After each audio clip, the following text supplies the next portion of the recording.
Morning guys! So today I've just taken the Land Rover to the garage to get the air conditioning sorted. It's regassed. Works like a dream now. Fantastic. So hopefully, typical actually, because it's actually been raining today.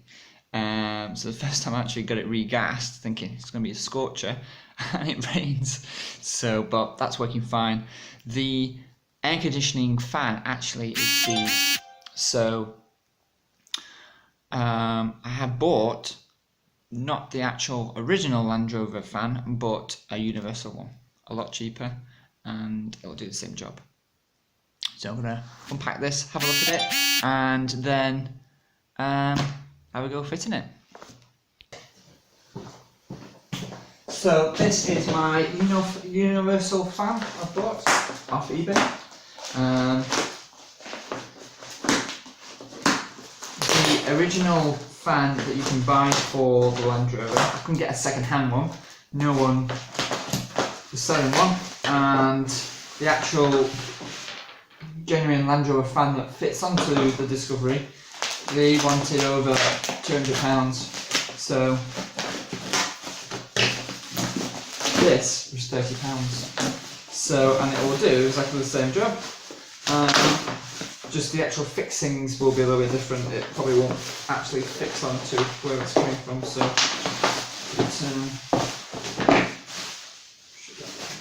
that is what I've got. So, I'll get it out of the box.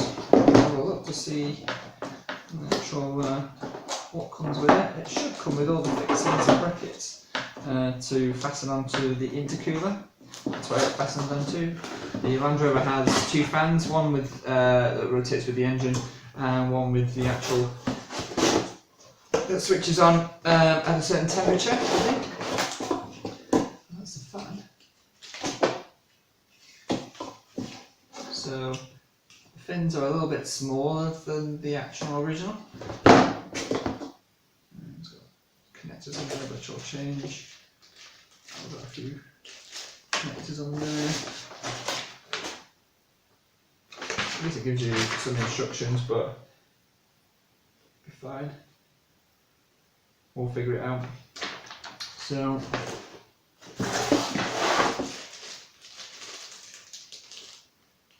real. So we'll go out to Land Rover. We'll see if we can get the old one on. Oh, old one off. Sorry. When I looked yesterday, I think it was, the screws that fasten the old fan on are rusty completely, so I might have to just cut them off and then see if we can fit this one back on.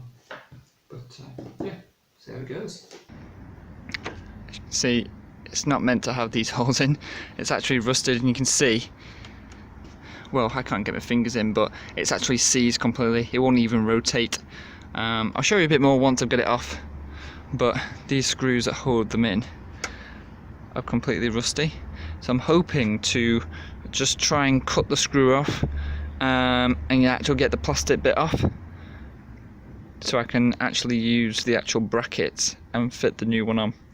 So let's see if we can get this off before it starts to rain, which it's actually starting to do already.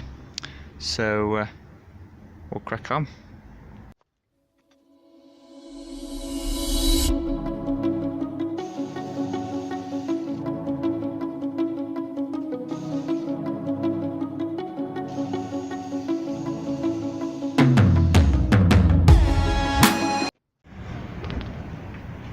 Fan is fastened on with four screws, one here, one there, and then two at the top. So one, can't actually see it on the camera, but it's one there and one there.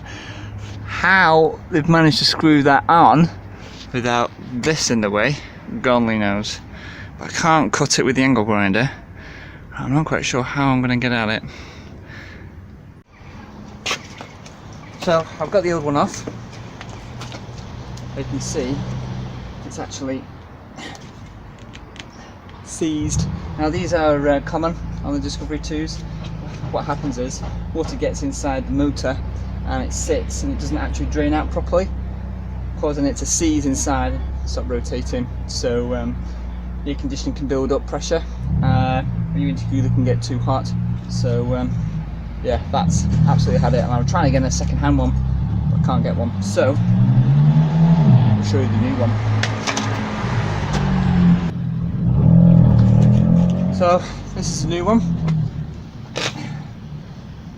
a little bit smaller, but it's going to do the same job. So I'll just change the connectors on them, fitting them. I think actually might be a little bit of a difference, but I think we'll see how it goes from there. So what I'm going to do is taking the two brackets at the bottom off. I'm going to get the air gun and blow all the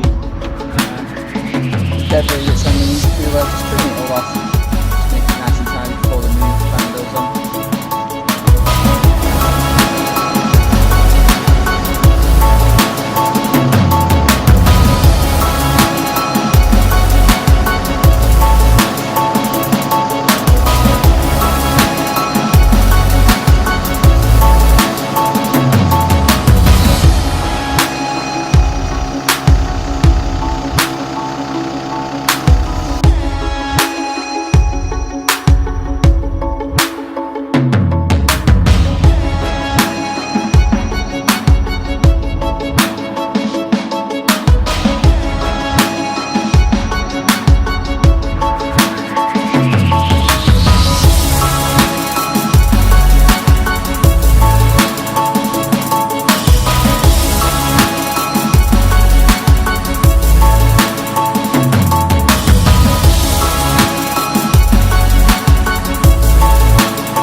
These I'm actually feeding right through the intercooler and the radiator, and then the clips actually go through as well, like so.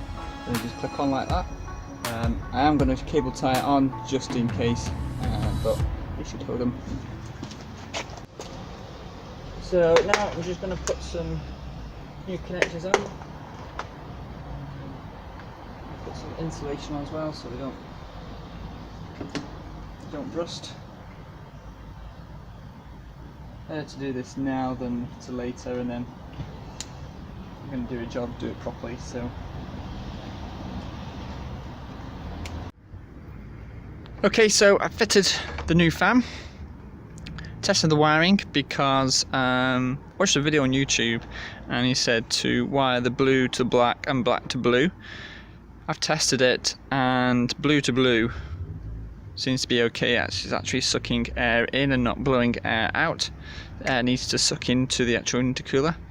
So I've tested it, and that seemed to be okay. So it maybe because it might have just been wired differently on a different Land Rover. So we'll see how that goes. It doesn't actually kick in. I think it gets to temperature, and if it gets too hot, then it'll kick in. So I don't think it'll get too hot, but it's fitted. I put a new fuse in because I think the fuse are blown on it, and we'll go from there. But